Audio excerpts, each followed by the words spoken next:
adjustments based on FICO score, down payment, investment property, primary property, all of that. So why is this important to you? Why am I talking about it? I don't have enough hands. Yeah. Why? Because right now, through the end of May, we have a special going on. And basically, we are reducing the LLPAs for FHA, USDA, VA, all of those. What does that mean to you and your buyer? Lower costs. Oh, you get a ticket for sure. Thank you. Someone. All right. But wait, there's more. So just one quick thing, and that's on second homes. So do you guys remember about a year and a half ago where Fannie implemented higher LLPAs for second homes?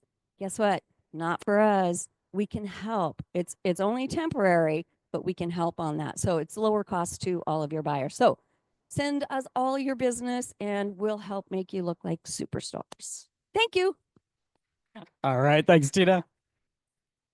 Also, yeah, we had one quick little giveaway there, but if you haven't already put your business card in, if you just filtered in here, put your hand up, hold a card up, we'll grab it from you. We got a couple drawings coming up in a minute here. And Sam with Title Alliance, come join us. Good morning. I just want to first off thank everyone for a wonderful April. We pushed it at the very end with 7 new openings. So thank you. Thank you. You guys are awesome. I just want to say that. And I think that you already know that. So we are combining our May and June classes. So it will be at our Phoenix corporate office. I'm not sure if any of you had the pleasure of going down there. But it's maybe about 30 minutes from here, but it's really good information. It will be on May 13th from 10 to 11:30. Breakfast will be provided. I know we're very enticing. And it will be on title commitments, which I think everyone can always use a refresher on title commitments. And then the most common endorsements too, just so you know for your clients in case they ask or anything like that. But that's all I have for you today. Thank you. All right. And then next up, we have a familiar face that we haven't seen down here in a little while, but Jenny Vega joining us. How many of you remember Cutco Jenny from all? Yeah, see, a million hands. All right, we got a bunch of people online too. Hi. Okay, awesome. And you think of me? Oh, I'm so honored. I'm so honored. So my it's great to be back. So my Cutco journey started back in 2002. I was a sophomore in college and I went home and I said, "Mom, I'm going to pause social work school and I'm going to sell knives." Do you think that went very well? No. So my mom had never heard of Cutco before. The first thing she does is she calls my Aunt Sharon and she goes, "Sharon, if Jenny calls you to practice her pitch on you, don't let her in the door." Well, my mom didn't know Sharon had had Cutco at that point in time for decades. And Sharon says, "Debbie, you have nothing to worry about. I love Cutco. It's a great product." So fast forward to today, my mom actually works for me. She's my assistant, and she has talked to many of you on the phone before. So what's the point of that story? Well, the point is, well, 2 points. One, be persistent, never give up if you have an idea. Sometimes people come around. It took her a while, but she came around. The second point is that what else can you give your client that they will have for decades? You know, Aunt Sharon is in her 70s now, and she bought Cutco when she was fresh out of high school. So there's 3 benefits to giving Cutco to your client. So benefit number 1 is that you are giving something that is best in class. And I've actually had people tell me that when they got divorced, this was the first thing they fought over, if you believe that or not. So it's so high quality. People use it every day. You might have seen this on the History Channel or the Travel Channel. So really is awesome quality stuff. I was going to cut the penny for you, but I have a microphone, but I can do this a little bit later and put it in the box. So we do actually cut pennies with our scissors. Made in the US, not made in China. And really top of the line stuff. So if you are a best in class realtor, you can actually tell your clients the reason I'm giving this to you and not a gift basket or a gift card. It's because I'm a best in class agent and I want you to have something that you're going to use every day for the rest of your life and think about our relationship. So that's kind of a play that you can use. Now, the second benefit of giving Cutco is that most people, they forget their realtor's name after a couple of years. In fact, it's only 10 to 20% that can remember their agent's name. Now, let's assume that you do a great job and you're in front of your client and they don't forget your name. But we got to remember the kitchen is still the number one room in the home. So the Cutco is out, it's used, it sparks a natural conversation with your clients, friends, and family long after you've sold them that home. So just imagine, just for pennies a day, you have a really classy billboard about you snuck into that kitchen drawer. Now we engrave it in one of two ways. A lot of people don't know that we have the option where you can personalize these and you can now engrave them with your client's name on one side and your name really small and discreetly on the back. Or if you just want to do your information only, you can do that as well. I know Nate was one of the first people that started the discrete backside engraving. So you can be big and loud on the front, really teeny on the back, do it with your client's name. There's a lot of ways to do it. The third benefit is the system in place. I can't tell you how many top agents call me and say the number one reason they switched to Cutco is because time. They're just busy. They don't have time to scramble at the 11th hour and think about this. So we set up a system. We can now drop ship for you and we'll ship all over the country if you want for your sellers, and we'll ship locally. We'll even include a handwritten card as if it's from your, you yourself. And I actually have an agent in Scottsdale. He is sending these to people that bought from him in 2018 and 2019. So they're getting this random gift out of the blue, handwritten card, gift wrapped, done, system in place. So gifts are anywhere from 75 to 275. And what I'm going to do is have a couple samples make their way around the room. And very quickly, I'm going to just let you guys know if you are interested, if you want pricing information, I'm going to have you send me a quick text message with the word sharp, your name and your email. And if you do have something coming up in the next couple months or you're behind on gifts, just send me a smiley face with your text. So if you do have interest in pricing, please go ahead and grab your cell phone. I'm going to have you text me real quickly with the word sharp, your name, and your email address. So if you guys are ready, I'm gonna have you grab your phone and this is if you've ordered before and need to reorder, or maybe you've never ordered. My phone number is 480-721-9759. So that's 480-721-9759.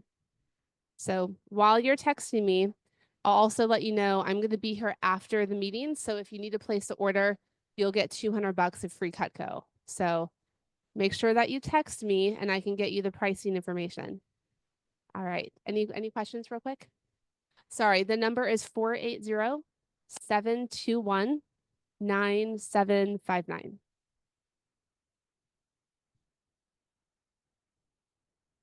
That's awesome.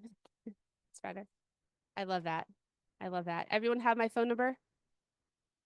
Awesome. Thank you. So after the knives go that way, we'll make sure you guys get them over here. Thanks for having me.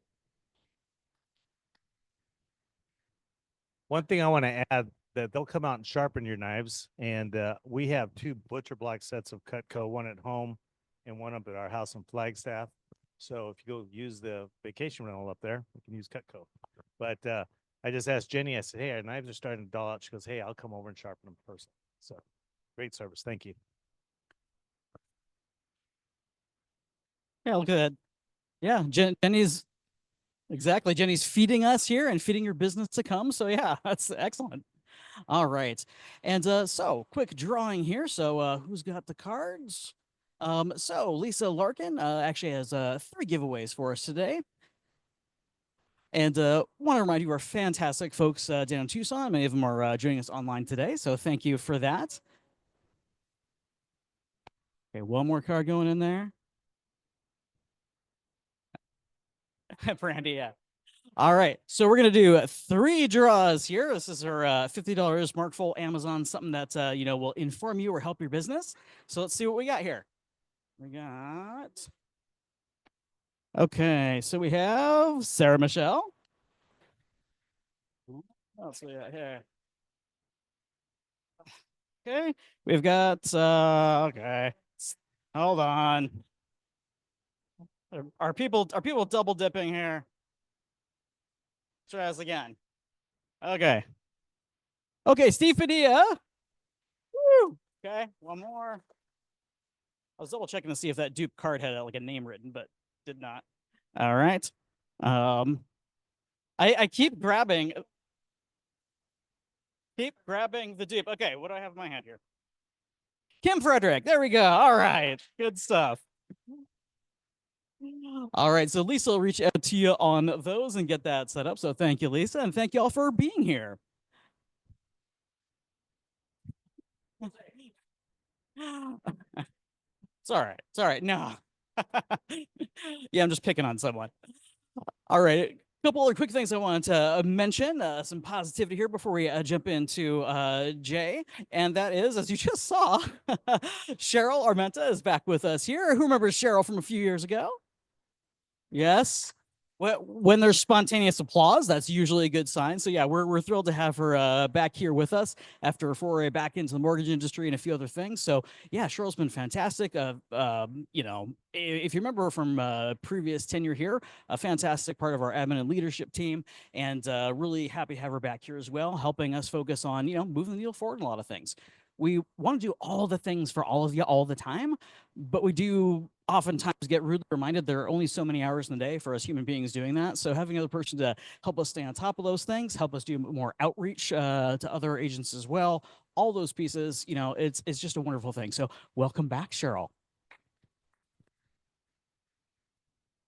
And then the next one here is a big thing. So I want to make sure we give a big shout out to Christopher Reed in our Tucson office. He is one of the 2024 torchbearers with Remax Professionals. So that is an agent with us under 40 years old and the top 5 with commissions or transactions in each of the states. So again, that's a big accomplishment for Christopher. So huge applause to him. And Nate. Hey, we got one more announcement. Stay up here, Michael. So this kid, right, started with us 20 years ago. And even before that, he started as an IT consultant when we were building out our office at 7111 West Bell Road. Mike was part of the team that came in and got all the IT stuff set up for us. And we ended up hiring this young man. And it's been a 20-year relationship. So proud of you. Thank you for everything you do for us. Here you go, man. Love you. Thank you.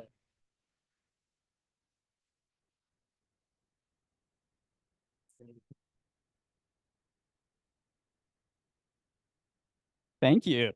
Yeah. All right, we're gonna go ahead and jump into our speaker because we have a lot more announcements to talk about after, but we don't want Jade here to sit around all day listening to a bunch of realtor stuff. Quick reminder that after the main meeting, we are back here doing that March party at 10:30 for the database diamond. So whoever wants to be here for that, just stick around after. But as Nate said, let's get right into it, Jay. So this young man and I have known each other a long time, and he's my go-to whenever I have like a luxury home or some random house that needs to be appraised where the buyer and the seller, or I mean the seller and the realtor have a difference of opinion, you know, so they can come in and solve the problems.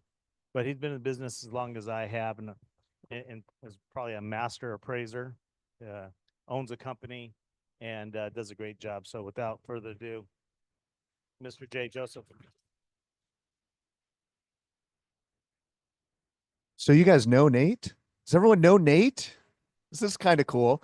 So I don't have a standard list of things, but to get it started, we were talking and Nate was just telling me about an appraisal issue we had where the value came in low. So let me give you some good information, very topical. So I used to own a national appraisal management company, and we sold it to a company that ended up, an international company ended up buying the company. And I talked to them the other day, and some interesting news. Over the last year, historically, this international appraisal management company has come in low on purchase deals only 6% of the time. The last 60 days, they've come in low over 20% of the time, which is super interesting. So what Nate's going through is not unusual. I can't really understand why. So normally as an appraiser, we're looking backwards. We're looking historically. So we're not great in a market that's going like this, like after COVID, we remember those times. I can understand where appraisers are coming in low because the bar is moving so fast, appraisers can't keep up. I don't have a great explanation as to why it's happening now. Certainly in a market where there's over 26,000 listings in Arizona Regional MLS, there are a lot of choices for buyers. They shouldn't be paying too much. But from that information, I would tell you it is as important now as ever before to meet your appraisers, to talk to your appraisers. Because I'll give you some other new information for you that you probably aren't aware of. The trend in the mortgage industry is to stop allowing realtors to submit requests for reconsideration of value. Fannie Mae does not like reconsiderations of value. They don't like pressure. And I will tell you, sometimes when I see a reconsideration of value that's pretty harshly worded, it's not very friendly or cordial, it starts to feel like pressure. And so I'm telling you that because being proactive in your business is incredibly important. And that being proactive and doing the best job for your clients involves meeting your appraisers at the appraisal. Okay? And it's your chance to provide good information. And so I'm going to tell you what I think good information means. Okay? I think there is a package that you all should be providing your clients or your appraisers. And I'm not a big fan of you emailing it because I think there is something more impactful of meeting the appraiser and saying, here's this package, but I want to go over it with you. There's some things that are important. So here's what I think belongs in every appraisal package that you give on one of your transactions. The first thing I would always do is bring a copy of the purchase contract. Let me explain why. We will always get that from the mortgage company. They will always give it to us. But every so often, they forget to give us a really important document, and that's counteroffer number 2. So I want to kind of walk through what happens. So let's say appraiser gets a copy of the contract, doesn't notice the counteroffer box was checked, and he thinks we're in escrow at $650,000. Actually, counteroffer number 3, you're in escrow $10,000 higher. So you follow that, right? I don't know if you've noticed, but unfortunately, there's a lot of appraisers in this town that are number hitters.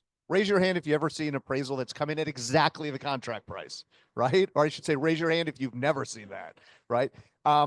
So that's out there. That's not me. That's not the people that I train. We're hired to say what we think the house is worth, and that's what we want to do. But understand that there's a very large percentage of appraisers that think it's their job to get to that, in this case, $650,000. So what happens, comes in at $650,000. You're in escrow at $660,000. That goes to the underwriter. The underwriter looks at the appraisal and says, oh, the contract's wrong. The sales contract section of the appraisal is wrong. And they will go back to the appraiser and say, here's the counteroffer. We're in escrow at $660,000. I need you to change your sales contract section. And that's all they're asking the appraiser to do. So now the appraiser's in a really tough spot, professionally, morally, ethically. Because the reality is, in a lot of cases, that appraiser could have come in at $660,000. You guys all understand it's not an exact science. It's subjective. And if you're a numbers hitter, it's not much harder to come in at 660 than it is to come in at 650. But now he has a problem because he knows the underwriter sees his signature on an opinion of value at $650,000. And if he changes it to 660, there's potential professional implications. Like that underwriter will all of a sudden know, okay, this guy just hits contract prices. I don't trust his work anymore. I don't want to use him. He'll tell his appraisal management company, don't use that appraiser anymore, or the appraisal desk, don't use that appraiser. That appraiser is at risk of losing business if he changes his value. So in a circumstance where maybe he would have come in at $660,000 anyway, because he didn't have that counter offer, your transaction's now at risk, right? Because now you have a 650 offer, or you have a 650 appraisal and its problems. So first thing I would put, contract, put the counter offer on top, highlight the sales price. I don't want to see that happen to you. When we owned an appraisal management company, we had fights all the time with appraisers on that. And we'd say, look, we're looking at your data.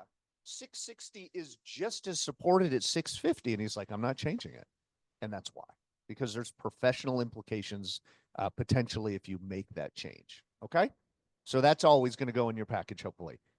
There's two documents that I think you should consider creating. Okay. And if you want to combine them, you can, but it's easier for me to break them down separately. A features list, right? An upgrade list. Tell me all the things that make this house better than most. If you have no upgrades, you could skip that step if you want to. But you're helping the appraiser tell the story. And in most cases, I will scan that and include it in my appraisal. So the underwriter sees your summary. I'll make my own observations, obviously, but I'm not going to know extra insulation in the attic, but your features list might tell me that, right? The other thing that I like is a chronological list of work that's been done to the house and what it cost. The format that I think is most effective, give me the year, what was done, and how much it cost. 2022, new AC unit for $11,000. 2021, new roof, $28,000, whatever it is. Again, it's telling the story, and those two documents might compel an appraiser to make an adjustment for quality or upgrades or condition based on the story you're telling. Okay. The other thing I'd say, if you think you're in a market that is moving up, I don't think there are many markets that are moving up right now, but if you happen to be one of those fortunate people that are in a market that's going up like this, part of what you put in the package may be some information that can illustrate to the appraiser that we're in an appreciating market. Because if the appraiser believes you, I don't think they will, but maybe they will. Maybe they will. You might convince that appraiser to make something called time adjustments, which is we're saying, hey, we know this sale closed 4 months ago, but the market's gone up 4% since then. So we're going to add 4% to that sales price. And if that appraiser is making time adjustments, that might be the difference between it coming in low or coming in at contract price. Okay.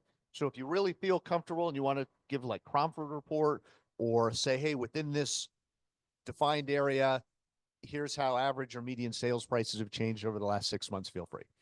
The last thing every effective appraisal package will have are comps. Okay. So a little bit of advice on that. I would never bring less than 3 comps with you to an appraisal because you will never see less than 3 comps in an appraisal.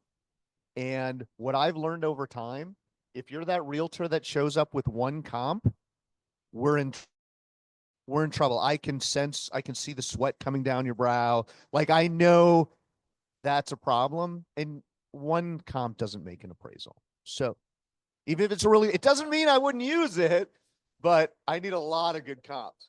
So my typical appraisal, just so you know, is like 7 or 8 comps. So I would never do less than 3. And at some point it's too many, maybe 10 is too many. But never less than 3. Yeah, please, questions.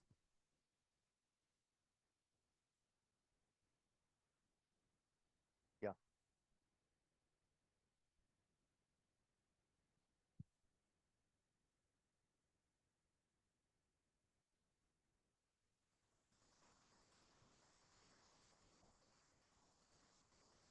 Mm-hmm.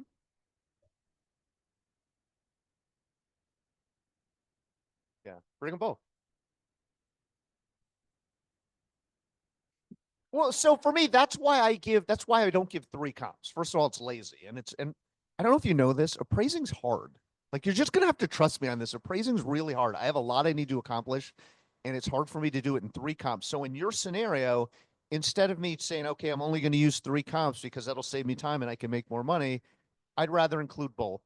And on the 1 comp that's over 20% square footage, I'll say I'll write a commentary that says, I know this comp is materially different in terms of square footage, but I'm using it because it's right in my neighborhood.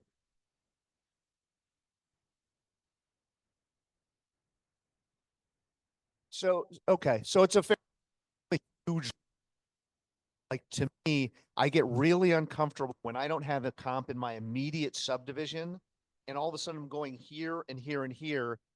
And I think location's the most important thing. So I, my first search is locationally based. So I guess that's what I'd say. What do you mean levels?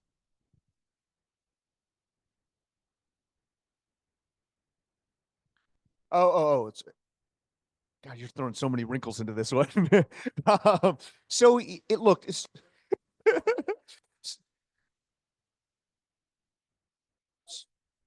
yeah. So never's not the right word. So if the only sale in a somewhat unique subdivision is a 2-story and you're a 1-story, I would rather you use it. I'm going to use it because I can adjust for the 2-story. I can say that's an inferior design. I'm going to make an adjustment for it. But if it's the only thing I have in my subdivision, or it's the only thing I have from the last 3 months, it'll end up in my report. Knowing again, I can adjust for things that I think are variances. So it's a great question. It kind of talks about like how I work my comps. So for me, it's location out. Right? So a couple more things, and then we can talk about how I run comps. So go ahead. So for the most part, it's closed sales, but my last comp is usually a pending or an active. Pendings are better than active. So that's leads right into this. So a couple things on comps. Do me a favor, don't ignore the bad stuff. This is about being proactive. And if you're an escrow at $500,000 and the house next door sold yesterday and it's a model match and it sold for $30,000 less, you have two choices. You can leave it out of your package and hope that I miss it. I'm not going to miss it. So what I would rather you do is give it to the appraiser and put your notes why your house is better. That was a divorce and sold in 2 days. The kitchen always smelled like tuna fish. We couldn't figure out why, but it impacted the marketability of that house. That's being proactive. Okay. So don't ignore the bad stuff. And then on listing, I would always have in your package at least one listing or pending. Pendings are better, right? And on the listings, the lower price listings are more important. I can find overpriced listings without your help. It's the lower price listings that concern me. If you're an escrow at $800,000 and the house next door has been on the market for 45 days and it's priced $20,000 low, the principle of substitution says it's hard to say this is worth $800,000 when that house has been available and nobody's bought it. So I would rather you bring the low stuff and talk about why yours are better. So really important on the pending sales. Let's say you have a deal that you're kind of pushing it, like Nate often does, and you're like really kind of at the top of the market, and you're looking as you're doing your search to prepare your package, and there's a couple pendings. I really recommend you call the agents on those pendings. Ask them if they'll tell you what it's under contract at. Sometimes they do, sometimes they don't. They'll always give you like a good hint, so you could kind of figure out about what it's in escrow at. And then I would always ask them, when's it closing? And here's why. I have 3 appraisals after I leave here. And in all cases, I'm going to try and include a pending sale. That pending sale is going to be my last comp. It's going to be the comp that I give the least weight to. So on that pending sale, talking about where you're calling the agents, if that pending sale that's a really good comp for you, if they say it's closing in 3 days or it's closing tomorrow, you want to be strategic here. And I would not let your appraiser come out to the property until that's closed. I would, if you need to, call the mortgage company and say, hey, is this going to screw up closing if I push this appraiser out 4 days? And if they say no, here's what happens. If I do it today, that's my 8th comp that I give barely any consideration to. If you wait 4 days, that becomes my first comp, my best comp, my most important comp. And that might be the difference between us hitting the contract price and not hitting the contract price. So really understanding and surveying the market, I think there will be times that will help you. And for me, it's all about doing the best job for your client. Does that make sense? Do we have an understanding on the package? Okay. So let's kind of talk about how I run comps, just kind of thinking off the top of my head. Because I want you to start running comps, and I'd like you to kind of do it in a format that most appraisers think like. My first search every time that I'm in a non-meets and bounds, the appraisal I'm going to next is meets and bounds, so that's kind of not the same. But otherwise, my search every time is actives, all your categories of under contract, and closed sales within the last year in my subdivision. I would prefer not to use an 11-month-old comp, but as we were talking a minute ago, if the only sale I have in my subdivision is 11 months old, it's probably going to end up in my report because I want that anchor here Because when I go to all these other locations, I want to feel comfortable that I have a good understanding on my location, my builder, my subdivision. Does that make sense? And I don't want you to miss out on that. I want you to see that. I want you to see what I see. Yeah.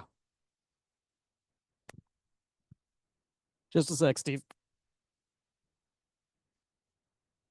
If you're doing a year comp, are you gonna discount that? Not, discount it.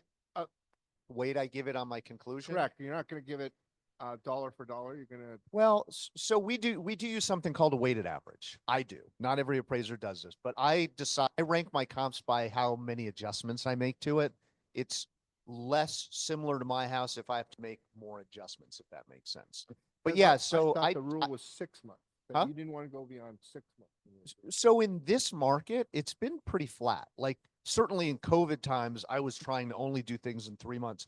The problem is we've had low transaction numbers. I don't know if you've noticed.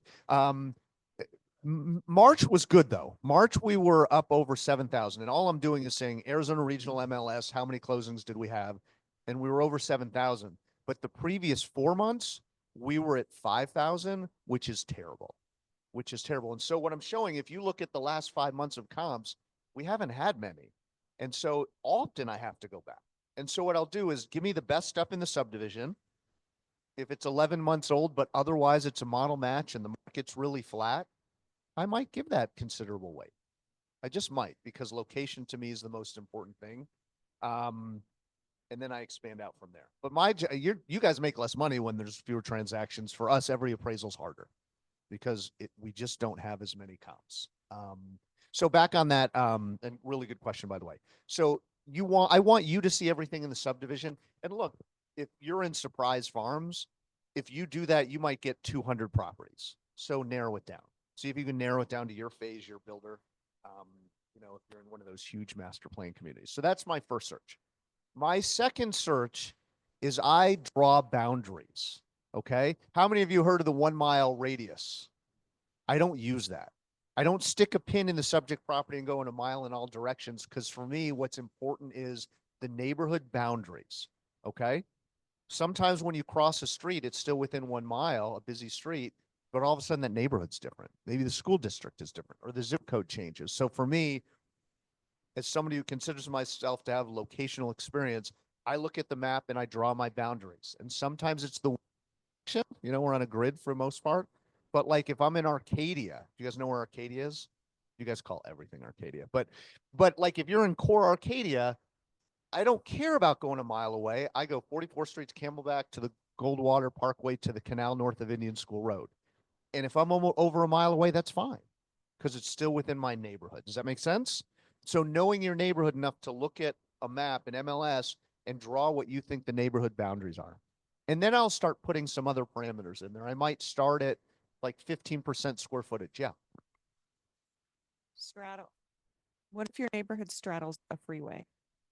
So sometimes that freeway is installed after the neighborhood was already put in. So I'm just always cognizant if I'm crossing a busy street or I'm crossing a freeway, I have to ask myself, do property values change?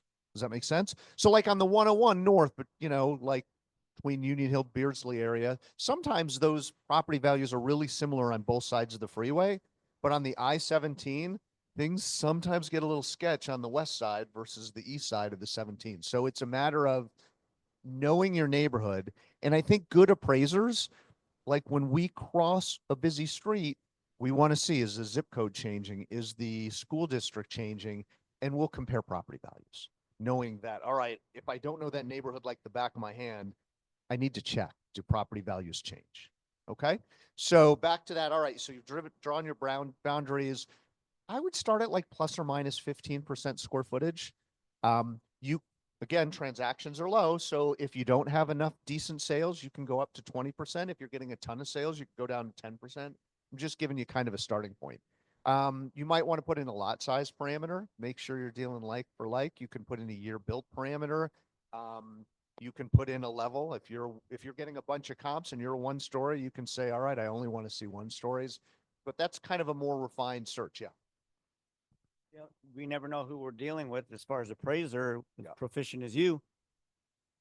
it also helps if you're crossing a busy street, say, hey, Hallcraft, by the way, built on this side of Glendale, For just sure. on the other side in your report, right? For sure. I think Red you brick should, homes and all that kind of stuff. you should never assume the appraiser is coming out to your property is geographically competent. If you're writing down something, that term is really important. The number one reason I see an appraisal where the conclusion is wrong is because the appraiser didn't understand the neighborhood they were appraising in. So yeah, I think you can either screen the appraiser and make sure they know the neighborhood if you're nuanced, or just take it upon yourself to educate them like you're saying. Okay. So my third search, so we've covered my first two searches. My third search is, what about my house is unique or really important that I feel like I want to give heavy emphasis to? Here's a good example. If I'm appraising a house that has an RV garage, we know RV garages command a really significant premium in most neighborhoods, right? Have you seen those? Um, when I'm done with my first two searches, will do a search just looking for other houses with an RV garage. If I'm a basement home, I'm going to look for other houses that have a basement. If I have a guest house, I for sure will do another search looking only for guest houses, golf course, lake, backing a busy street. Those are all really important issues to me. And I don't want to guess what the impact of those are. So I want to find other comps that have those features. Those features are more scarce, right? RV garages and basements are unusual in our neighborhood. So in those cases, I might have to expand my searches more. Okay. So we have my ideal neighborhood. We have the subdivision, which is perfect. And then what I consider like for like stuff. But then sometimes I'll have to expand even further just to find another basement home. Okay. If I'm a fix and flip remodel, brand new remodel, that's important. I want to make sure at least a couple of my comps are brand new remodels. So it might mean having to go further away. So that's my process. And for you, narrow it down to like 6 and give that to the appraiser in your package. Yeah.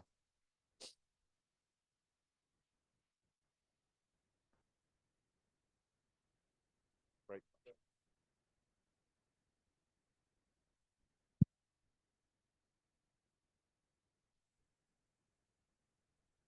Put a concession field. So I just did that, and I'm starting to see a big difference. So I ran a search for all of Peoria under 500,000, and the concessions, almost 50% of the homes had a concession. I would have guessed it was more than that. Yeah, Is that and- all? yeah. I would have guessed like 80%. It- That it might be might- one of the reasons appraisals are coming in low, because in that, the under 500, under $600,000, the median, what's the median price in Maricopa County? Like 600,000 or something.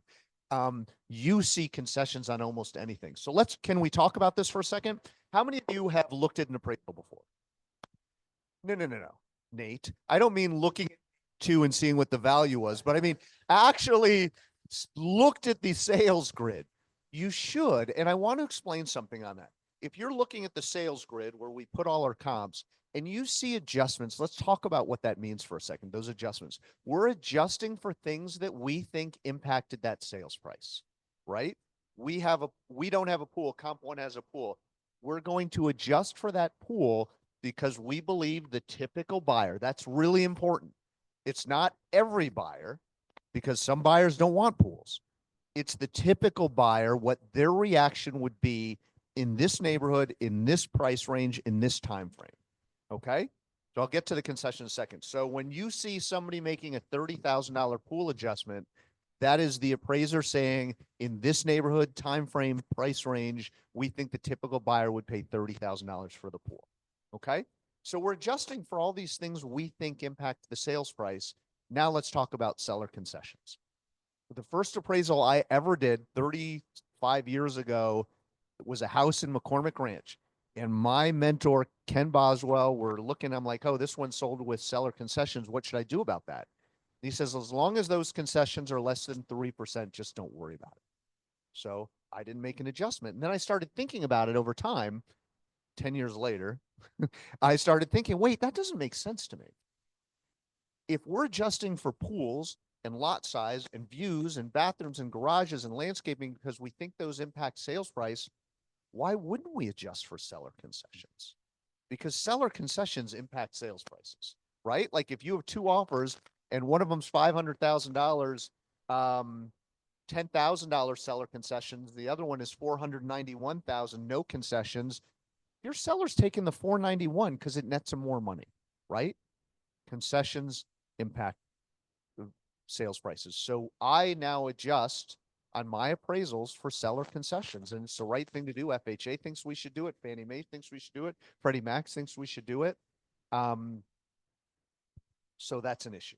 And maybe that's why things are coming low more, because I'll use 7 comps and 6 of them have seller concessions. And so keep that in mind when you're giving a comp to an appraiser that you think helps because it's sold at 500,000 and you're an escrow at 500,000.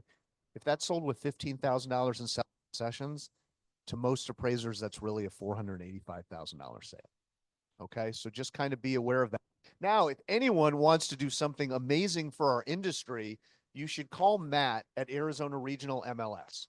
I was on a 200-person Zoom call where him and I were the main speakers, and I cornered him in front of everybody and said, look, Tucson MLS, instead of just bulking everything as seller concessions, they have 2 lines. One of them is finance concessions, and one of them are repair concessions.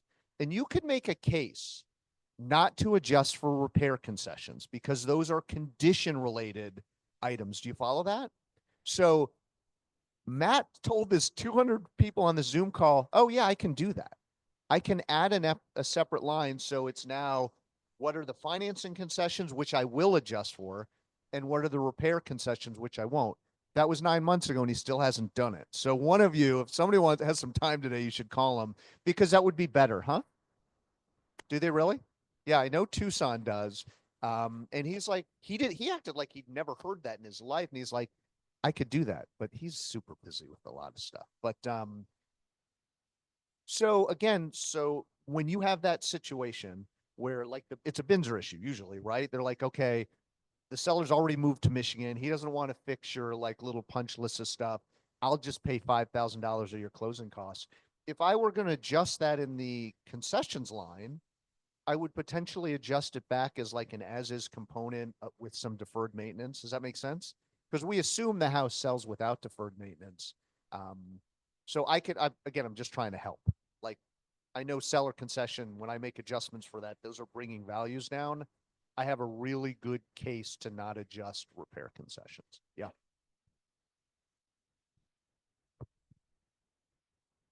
So, okay, so let's talk about commissions for a second here.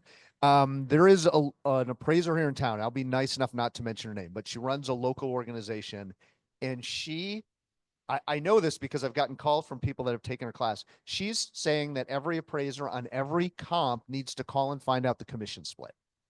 If you ever get a call like that, tell them to go pound sand because you don't want appraisers to start making adjustments for commissions.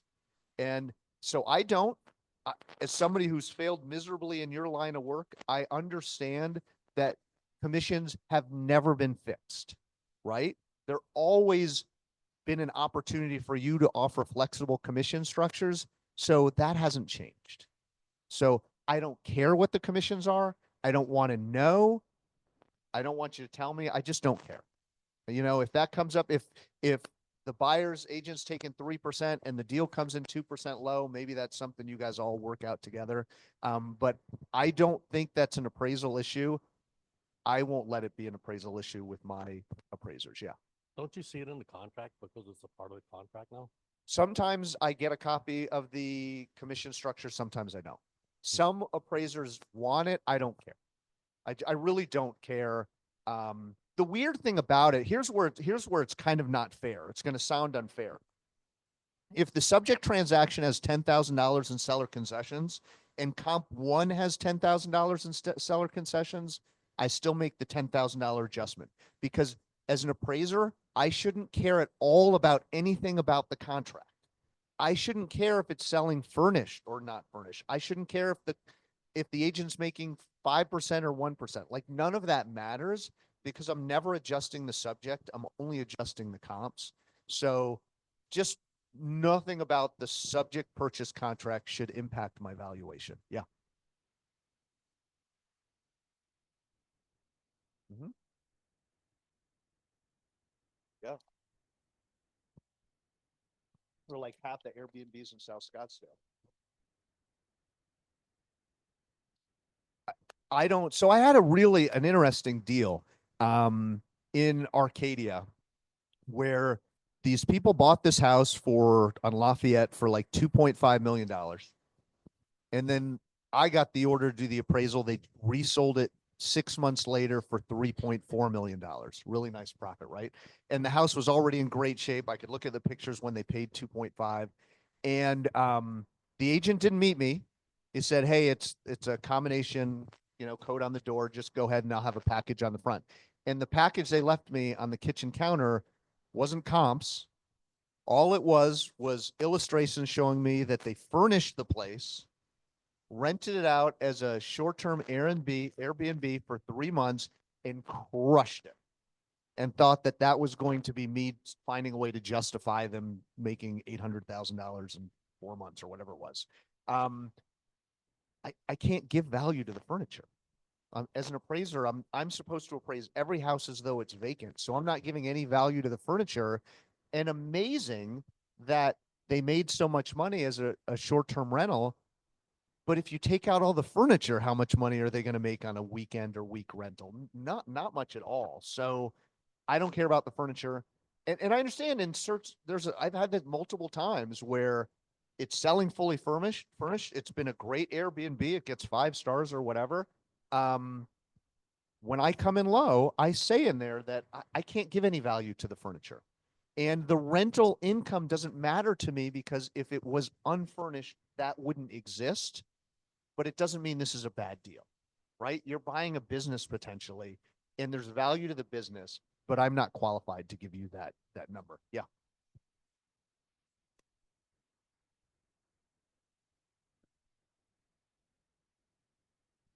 You're a smart dude. The value is still residential.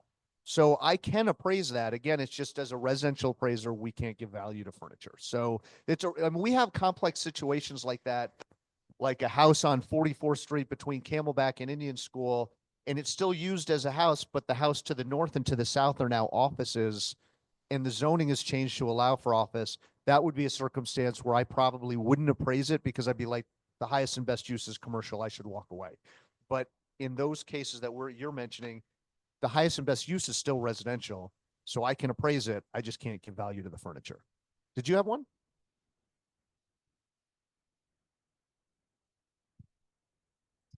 That furniture's included. Right. It's a separate bill of sale for $1. Right. Yeah. Nobody gives it to me, but you put it in the thing, separate bill of sale. Yeah.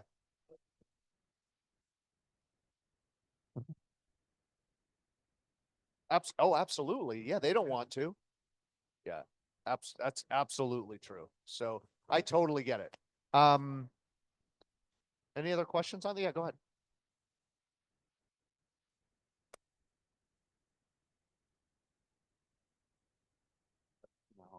On those, like, are you talking about furniture or just general? No, just in general. I mean, things that you've seen lately, and how can we go into a listing appointment and be a lot more proactive, making sure we hit our mark? Yeah. So again, I think running comps more along the lines that I do, like let's do the subdivision first and the actives and pendings, and the actives are super important. When there's 26,000 of them out there, there's so many choices. And in a market that I'm a little worried about, like it doesn't feel like a great market to me. I don't want to be the one that's priced too high. So knowing the listing inventory, I do think there's and look, I'm not here to sell you anything. Like I'm not, I promise. But I do think there are certain circumstances where we add value. And I can give you a really good example. I have an appraisal that's due today where it's in the New River Desert Hills area. Do you guys know where that is? And it's listed at like $1.8 million. And it is currently with a very respected, well-known agent. And the homeowner hired me to do an appraisal. It's worth like $1.1 million. They have it listed at $1.8 million, and I thought it was going to be some amazing. It's not even a nice house. It might be worth $1.1 million. It has like handrails in the hallways. Like you don't want, that's a hard thing to sell. And the interesting thing about that was while I was there, 2 agents drove up for an appointment. She was getting ready to fire that agent, and she was firing him because she didn't sell the house And all she did probably was listed exactly where the sellers asked them to list it.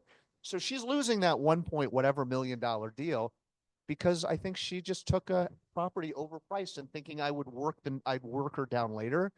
I, I think that if she would have upfront brought an appraiser in and said, it's not anywhere close to that number, maybe she'd still have the listing or maybe it would be sold. So, I think that sometimes we have a role where we can be helpful. Yeah.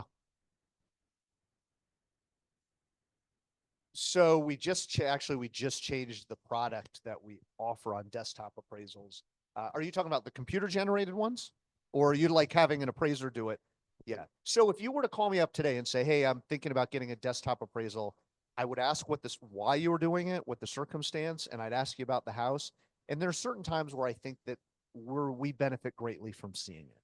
You know, like if it's unique, it's a view related issue. There's a lot of great features or terrible features. I really'd rather see it. And the other thing about doing a full appraisal is measuring the house, I think, is a really big deal. Most of the time, my square footage is larger than what the county says. And if you really look at it, if it's a 2,000 square foot house that I say is 2,050, the increased square footage way more than pays for what the appraisal will cost. So I think there's value to it. So I want to know the circumstances.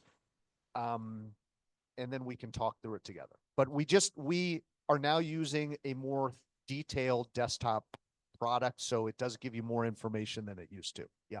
I think we could keep you here all day. Yeah. You guys have to go. I'm so, only here no, until you guys tell me to leave. 2 houses, let's say in a master community like Surprise Farms you mentioned, identical, right next to each other, same house. One has paid for solar.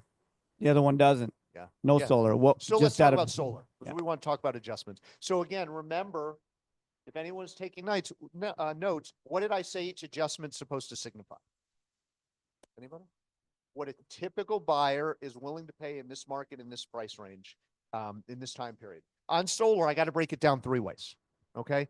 There's leased solar. Guess how much that's worth? Zero. And I agree generally. In some cases, I think it might be a negative. Where I don't agree, but I don't have a choice, is those prepaid leases. Fannie Mae says don't give them value because it's a lease. In those situations, they're getting the benefit of solar without any costs, and the maintenance is included. I think I would like to give it value, but Fannie Mae tells us what to do in that regard. So there's lease, no value. There's owned, but there is a loan, and the collateral are the panels. Guess how much value? Zero. But something important, the reason I do this to differentiate that is if you want to, it's all about doing a great job for your client. If you're meeting the appraiser and there is solar with a loan, but that loan is being paid off as part of closing. Do you follow that? As part of closing, that solar loan is being paid off. If you tell me that as the appraiser, what I should do and what I would do is call the lender and say, hey, my understanding is this being paid off at close of escrow. Are you okay with me doing this appraisal subject to that being paid off? And if they say yes, I can give it value. You follow that? So knowing that, so the next thing, if it's solar owned, free and clear, or in that situation, it's probably somewhere between $5,000 and $15,000. It depends on the neighborhood, depends on the specs, it depends on the age of the system, but probably somewhere between $5,000 and $15,000. Yeah, I haven't seen maybe 20 at the absolute max. Like it depends. It does. I mean, a 10-year-old system produces less than a 1-year-old system. So that matters. How big, how many panels, the kilowattage, all that stuff matters. What I would like you to not do is go online to one of those companies that is sponsored by every solar company that'll tell you solar systems are worth $48,000. They're not. They're not. The studies show that they're not. Yeah.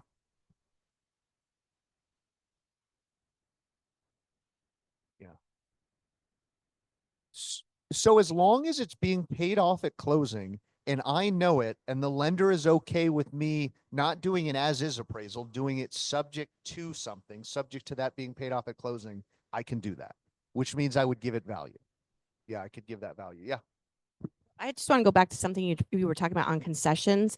And Nate and I were having this conversation last night. I think it's really, really important we take the time to go, and if our MLS doesn't say it, pick up the phone and call. I closed one recently where the cross agent called and it was for a roof, and we were negotiating a roof to same community, all the same aged home, right?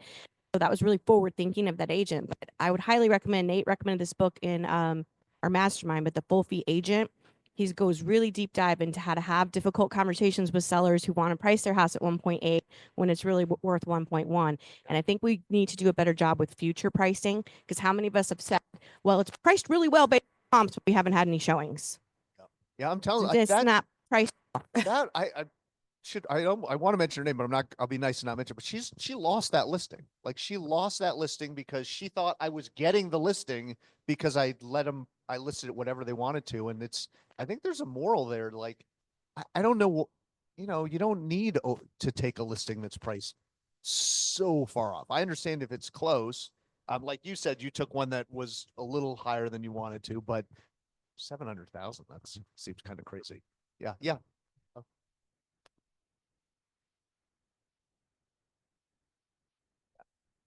So you couldn't keep up either. Like, imagine being the appraiser on those deals. That was brutal. Yeah. We have a couple online questions. One is, where can we find a solar educated appraiser? So that's hard. So you can go on the Appraisal Institute website. I can't remember what the name of it is, but I have that designation. I'm a green certified appraiser. And if you go on the Appraisal Institute website, I think you can look by state to see who has that designation. So that would be worth doing. Again, the Appraisal Institute website would be that. Nate, this is question number 11.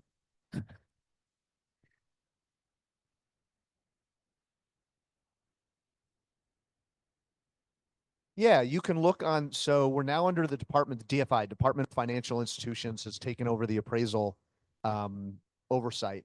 And you can go on there and see. And what you'd be looking for is, are they certified? I would not want to work with a licensed appraiser. I wouldn't want to work with a trainee appraiser, because you can now get a license in 6 months. Appraising's really hard. I was a terrible appraiser 6 months into my profession. So certified appraisers make up like 80% of our industry. So you shouldn't have to work with anything less. So yeah, I would look to see, you should be able to find online if they're certified. Yeah.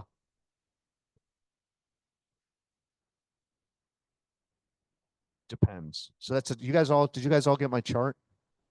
I'm just kidding. There's no chart. Everybody wants my chart. Even my wife wants my chart. I'm like, there's no chart. So, because it always depends. It depends. You take the exact same pool and put one of them in Maryvale and one of them in Paradise Valley. They're not worth the same. Okay. So it's a useless answer I just gave you. Here's the good news. You all have my card. Don't leave me voicemails. You can call me, text me, email me. If we have a specific, like, what's a 5-year-old pool in Surprise Farms, I'm happy to do it. Yeah, I'm happy to do it. So this is interesting. Pre-COVID, my average pool adjustment was like $15,000. Different, neighborhood change. I'm just saying average was about that.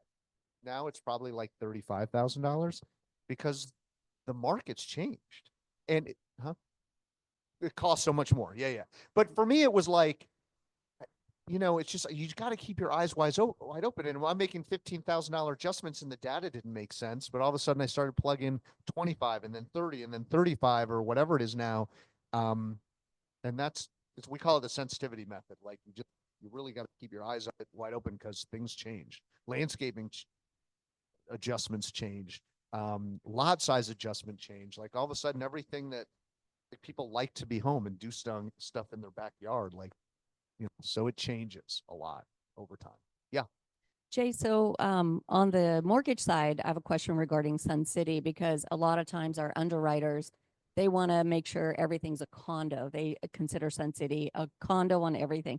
So we struggle with that. And it's like, they're not condos. Not everything in Sun City is a condo. No. Any recommendations on how we... So you're probably, there is a weird product in Sun City. So here, I'll give you some advice. In most cases, you can't tell if something's a condo or not by looking at it. I was at an appraisal yesterday that is a single family detached property it's a condo. It's all a legal description. It's all legal. The best way you can tell, it doesn't work every single time, is look at the legal description, the full legal description, and if it refers to the property, the lot, the specific property as unit or apartment, that means it's a condo. If they refer to it as a lot, it probably means it's not. The Sun City product that probably has you going nuts is it doesn't work there. Like it'll say something like lot 90 with an undivided 1/32 interest. And then you look at the Yes. plat map and it's not showing the whole lot size. It's only showing the structure. I have done it both ways and had underwriters correct me. Yeah. And so it's just a hybrid product. I normally will do it as a single family home and kind of explain it, and it seems to work.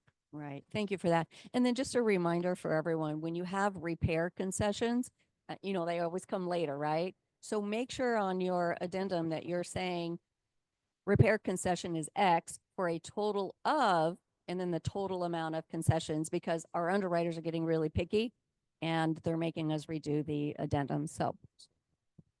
All right. We good? You guys have been really fun. Thank you. Y'all have my information. Nate, thanks for the kind introduction. Happy to help. Huh? That's your 11th question too. Go ahead. I don't care.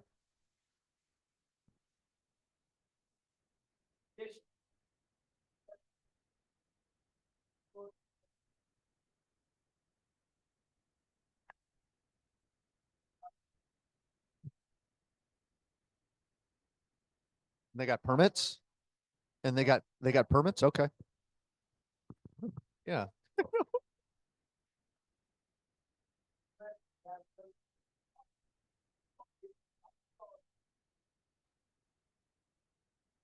No, we'll include it all together and yeah. Look, if there's something about the addition that doesn't qualify as like finished living area, you said it was well done. Yeah. I'm just going to call it the full square footage and just move on. Yep.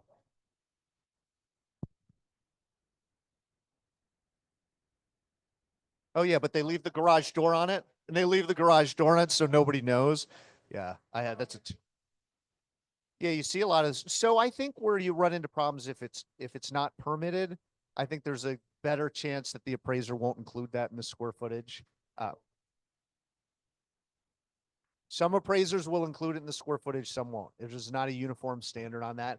If it's really well done, I typically will include it and I'll have a comment. County shows the square footage is 1,600. I measured it 1,900. This den is not reflected in the county square footage, but I'm including it because it's finished, functional, similar construction quality, vented for heating and cooling. And that way, if her underwriter doesn't like it, she'll tell me and then I can change it. But I typically will do that. Uh-huh. You got to walk down. Yeah. If it's permitted, I typically will include it, and then I might make something called a functional obsolescence adjustment. Say, hey, it's permitted, so I'm including it, but it's lesser because of these reasons. So I'll make like a line adjustment saying it's got some functional utility issues. But for me, unless it's really bad, if it's vented for heating and cooling and it's permitted, I probably include it in my square footage. Nope. No, I'm currently the only VA appraiser under 98 years old on the panel. And I know these things. So, hey, thank you, everybody. Really nice to meet you all.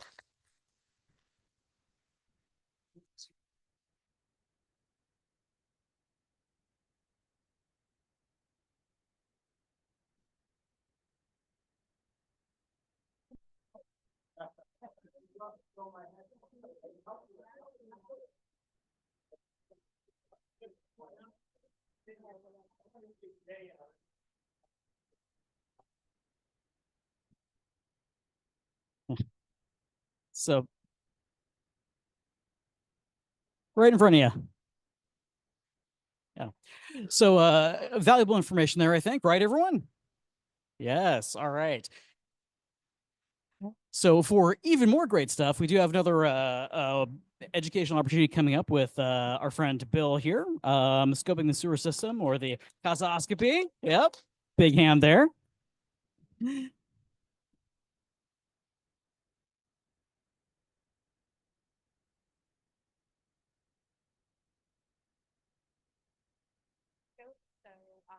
and it's free and it's 1 hour. So we're going to do it on Zoom. So it's nice and convenient for you.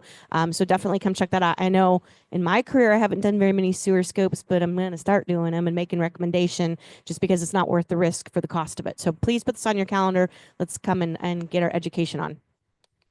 Absolutely.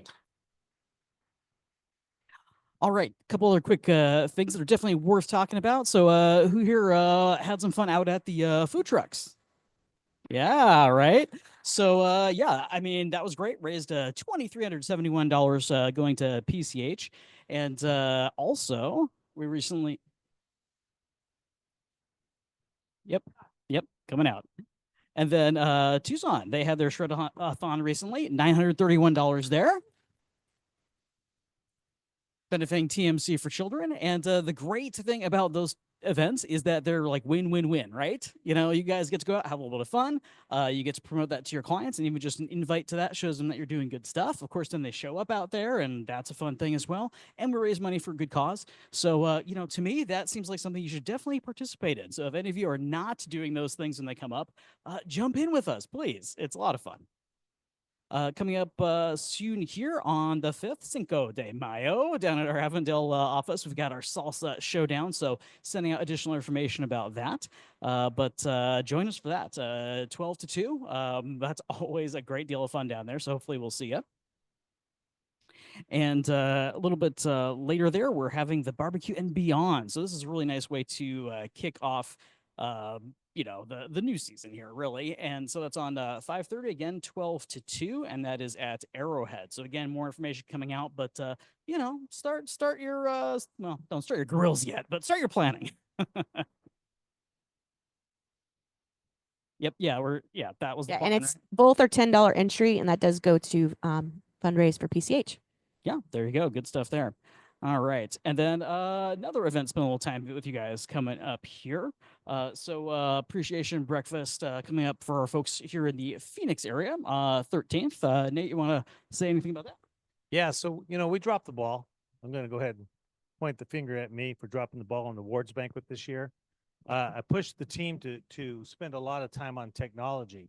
We have such an amazing technology package coming out to us, and we were just overwhelmed. But what's coming in Bold Trail back office is going to be amazing. It's a game changer. We've used the same accounting software for 23 years, which is pretty antiquated. And so you'll be seeing and really pay attention to the classes coming up for Bold Trail and Bold Trail back office. I want to thank the agents that are starting to use the back office as a test right now. But this is going to simplify your life if you choose to lean in. Okay. That's the key. You got to choose to lean in.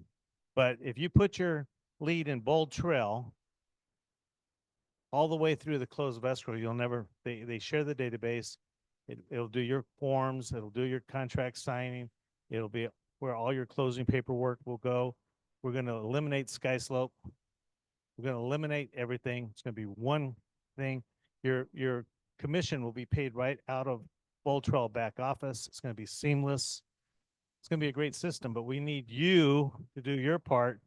My team has done an amazing part. I mean, working long hours, pounding webinars and training, and Christine as well, trying to really make sure that things is bulletproof to release it to you. And it's been 5 months of hell. So I apologize about the award banquet getting postponed. And you know, the thing about it is you pick a date, then there's something else going on.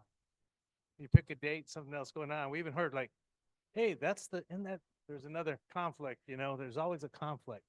But, you know, we do want you guys to come to award celebration. It's going to be at Copper and Sage. It's down in Goodyear. This is a cool place. This is, you know, Joey LaCity. It's one of his concepts. Connie and I had dinner there at the grand opening. It is an amazing spot. It's right there where Goodyear has built this new downtown, I guess, civic center and all that stuff. Beautiful place. We have a private room, and depending on how many people come in, it might overflow into the patio. So come join us May 13th from 9 to 11. And then last quick item here is, as Nate just mentioned, yeah, that transition coming up with Sky Slope going into the amazingly well integrated bowl trail stuff. Yeah, we've been working on that for 5-6 months now behind the scenes, and Nate already kind of touched on some of it. A big thank you to folks who have kind of been in our alpha group, which is pretty much Nate's team. So he put his hand up, and Christy and the rest of them jumped in on that, and you know, really put it through its paces. And we've got our TCs in there as well, looking at that, making sure they can serve all you guys well from that perspective. And just recently welcomed in a few additional agents as well who put their hands up to do some additional like beta and familiarization and flow testing with us. So again, it's been quite a process, as I mentioned. And coming up in the next month, you're going to see some more of that. And of course, there will be a transition period where we're going to wind things down, stop putting new stuff into Sky Slope, get it plugged into Bold Trail. And again, we're going to be helping out with all this kind of stuff. There's going to be a ton of opportunities. And I think, again, Nate, you hit the nail on the head already. Just be open-minded to it. When we send you something, look at it, click the link, because it actually is not too much of a learning curve once you're actually in there and run through one or two. So yeah, we're going to be communicating. So I use Breeze for my disclosures. Is that going to be available through Bold Trail? Yep. So the answer is yes. Danielle, what's your question? I'm part of the guinea pig group that's going through this. So I put in. And we thank you for that. Welcome. Well, I put in a transaction, and then Stephanie said, well, that's going to go away. Like, that's not going to, when you guys actually activate it, that's not going to still be there. Is that correct? Like, if we put something in now and start working with it? The short answer is yes for you guys that are in there, because Okay. again, like I won't go into technical detail, but the issue is we have to be very careful and we don't end up like duplicating like, you know, income that's reported, things like that, right? So yeah, that's where I was mentioning there's going to be an official cutover period. And yeah, so we're keeping close track of that so we know what is where and where it's closing. And, you know, we've done this before, guys. We've changed transaction management broker file systems a couple of times, and it's always a big undertaking. It's been a while since we've done one. But yeah, really what it is there's kind of like a 30-day run out period where, okay, we stop putting stuff in Sky Slope. That's where everything is truly like live in Bold Trail. And then when we get to that, you know, new builds, things where dates have been pushed, things like that, what we'll do is we'll make all the appropriate notes so it's documented. ADRE can find stuff for, you know, all audit purposes, etc. And we'll move those things whichever directions they need to go. Now, when we invite more people in live here, yeah, you're not going to need to worry about that. Like the next phase is really where we're going to be taking it from soup to nuts, start to finish.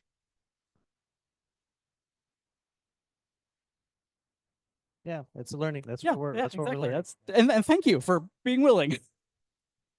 Yeah. So, if I could take you back to 2001, our first ad that we had was "Welcome to the Future," right? And we really believed that we were going to be 100% paperless office, right? And we started with probably one of the first transaction management softwares of any real estate company in the state, right? We were trying to lead in that aspect. But since then, we've been through, this will be our fourth, right? Hopefully last, right? Our fourth. But we think that this software is so much better, right? For all of us, right? Definitely from accounting to the way the whole flow is. So trust us on that. We're risking a lot. It's going to be a headache. You guys are all going to be stressed out for a minute. The first time you get in there, you go, what the hell's going on? We're going to help you. We're going to be there. We'll walk you through it. There you go. Yeah.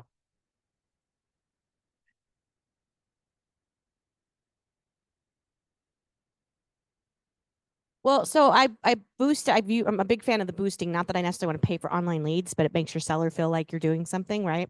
So a lead came through and she was just getting dripped on, and literally she gets a text, "Hey, do you have a minute to talk about real estate?" My phone rings and she's like, "Hi, you just sent me a message. Yeah, I'm looking for a house." She's a cash buyer, signed a co-broke. I won't say what percentage my pineapples are, but I'm very happy with it. And we took her out. I'm hoping she's going to make a decision on a new build that we showed her houses. So, so you guys, again, I'm not a fan of paying for leads online, but I've got several people in my Bold Trail right now that are actively engaging me. If you put them on the market reports, you can see who the people are that are in your database. You can see when they go back on the dashboard. I use the QR code in my farm area. I can see when people in my neighborhood go into my Bold Trail to check their property values. So it's really, and I'm using this much, like admittedly, I'm using very little of it. So I just think, you know, there's opportunity there. So if I close that deal, it will have paid more than three times ROI for the cost I have invested. Yeah, and again, I'll just kind of end with what Nate was saying. That you so much better than our first paperless system, which involved a surprising amount of paper. You know, until it was scanned in, it was paperless for a minute, until you printed it back out to get another signature. So we've come a long way, and we appreciate you being with us on that journey there. Yeah, we had paperless system, but we had boxes and boxes. We were afraid that the system would fail, so we ended up having 3 or 4 years worth of contracts in a warehouse. And then yeah, we had a few fun Saturdays too when we finally decided like, okay, we need to actually properly dispose of these things. So yeah, no more of that anymore. Well, with that, we got about 10, 15 minutes here before our next event. So those of you sticking around for that, grab another beverage, reply to your text, things like that. And then right back here, we're going to be putting it on, and you'll see there's a QR code and a link right here. So if you're joining us for that, hit that right now, download the workbook, and I'll see you again in a few. And thanks, everyone. Make it a great May. Hey.